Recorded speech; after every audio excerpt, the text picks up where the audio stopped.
Hi, I am Nathaniel Rumpeljans from ZeldaInformer.com, your editor-in-chief, and this is a new episode of Zelda Versus. It's been a while since we've last done an episode, so we're going to actually make this really short and sweet. For those that are wondering where our lovely female host has gone, why do you think there hasn't been any new episodes? We actually had a new news show we were going to launch, and she was going to be the host, and she's not here. Sad day. So, we are going to cover basically two different topics today. One are my predictions for Zelda at E3, and then the other is Nintendo's announcement over how they're going to actually cover E3 and how that's actually really good for us, even though a bunch of us are still sad that there won't be a live show. So first off, getting into my predictions for E3, I actually posted an editorial yesterday that had 5 of them, and I called them crazy predictions because they're probably not going to come true, but they might. And today I'm going to add 2 more to that. But first we'll go over the ones I said yesterday. I said there will be 2 playable demos for Zelda games at E3. One will be for Hyrule Warriors, the other one will be for the Wii U Zelda game.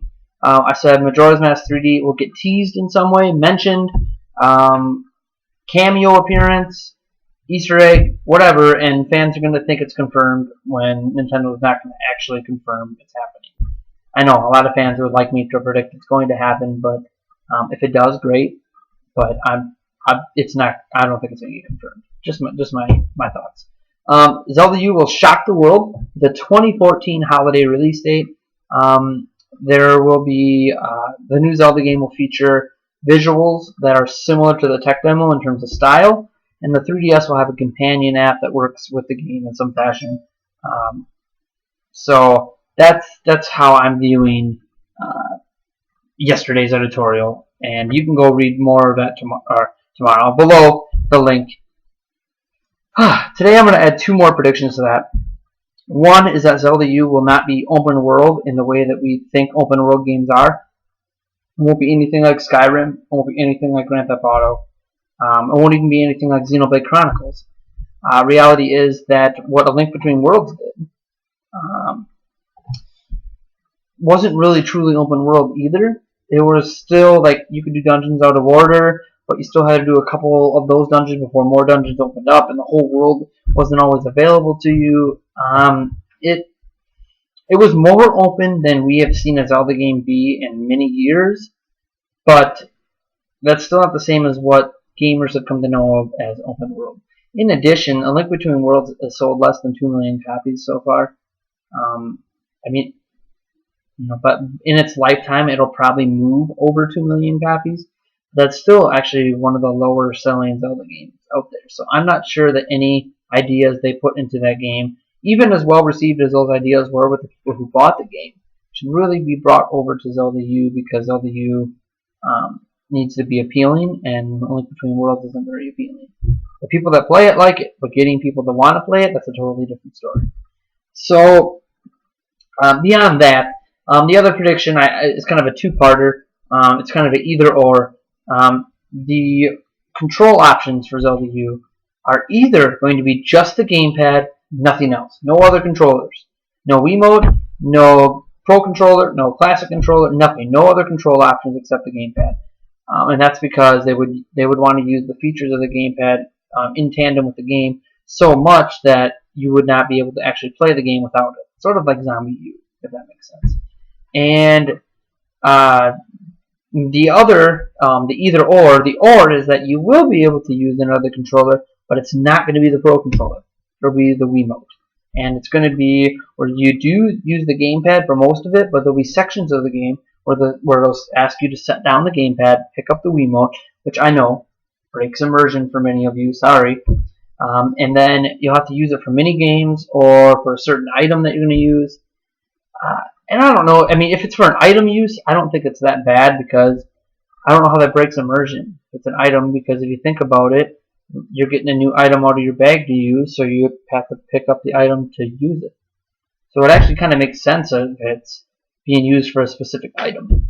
But on the same hand, it also means that they assume that every person who owns a Wii U also has a Wiimote, which they already kind of assume, but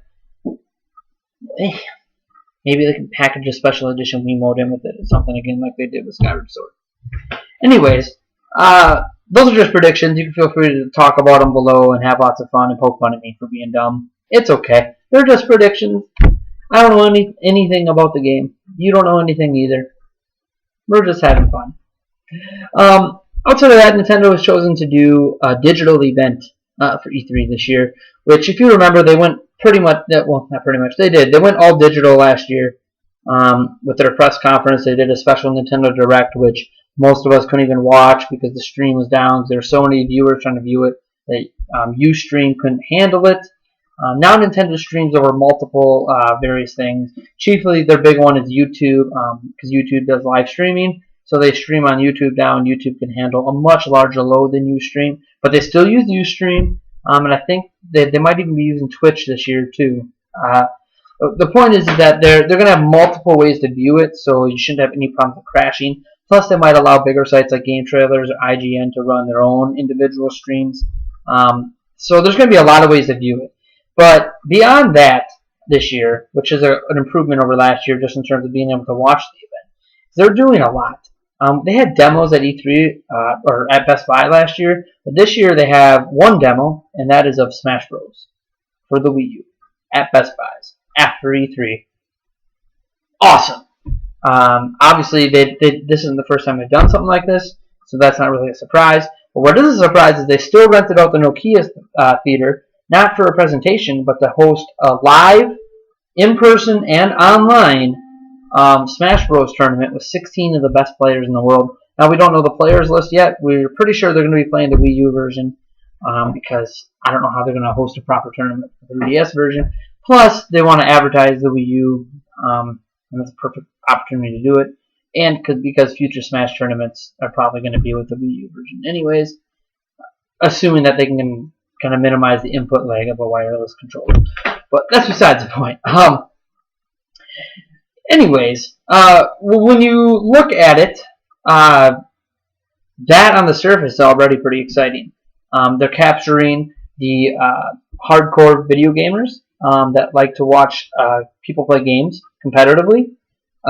They are capturing the hardcore smashers because there's a lot of them out there. They're the ones that got Melee into Evo last year. They're going to be trying to get it in again this year.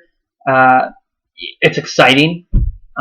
It's live. You can go to, if you're in Las Vegas, you can get a ticket and go to it right now. Well, you can't go to it right now, but you can get a ticket to go to it.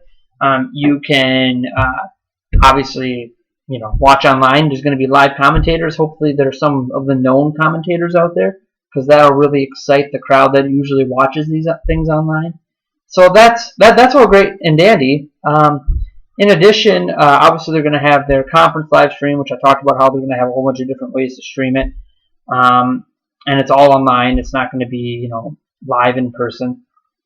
They're also going to have Nintendo Treehouse on the show floor of E3, demoing games, not only live at E3, but live streamed to us. So no more, how we always are scrounging around YouTube trying to find videos of all the different games from E3, or wait for all the sites to get all their video content up.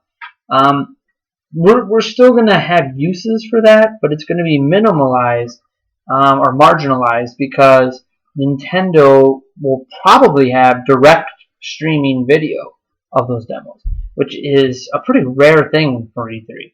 Usually you get some trailers, or you might get some live gameplay from a press conference that's streamed directly, which doesn't always turn out to be live gameplay. Sometimes a lot of it is staged and people are just pretending to hit buttons on a controller. Yeah, they would never do that at E3. But, what? They would never have a brand new console at E3 but have the games being played on a PC or anything, would they? That doesn't happen. Oh, anyways, instead of poking fun, let's just get right back into the meat of it. That Nintendo is doing this big digital thing, and they're promising that the digital event's not going to be like a Nintendo Direct. It's going to be a bigger event. The whole thing is called Nintendo Play. I like it. I think it's perfect for us. It might not be perfect for Fox News or MSN or any of the other external outlets, VentureBeat even. But it is really, really good for us gamers because we're the ones that matter. those 100 or 300 people that they cram into a room for a press conference, they don't really matter to us. They're just a bunch of journalists. Some of them, obviously from the video game industry. A lot of them are from the video game industry. We've been to some of these press conferences ourselves, but reality is that it's about you guys. It's about me. It's about all of us. Anyone who likes video games, that's what it's about. And if you watch what they did with the reveal video, which had Reggie Fils-Aimé and Mega 64, how much fun it was, and how different it was, and how really Nintendo did this, like Nintendo, you could see maybe Microsoft try something like this, or even Sony be a little goofy, because after all, who can forget that Yoshida did. The point, Antonio Banderas. Yeah, okay. If you don't get that, I don't blame you. It's a Sony fan thing. There was a GIF of Antonio Banderas before PS4 came out. PS4 was kicking Xbox One's butt, and whatever. Anyways, sorry if that didn't make sense to you. But we're actually gonna call that an episode. What do you guys think about Nintendo's digital event, and what are your predictions for Zelda at E3? Comment below. We'll get to as many of them as we can. And until next week, peace.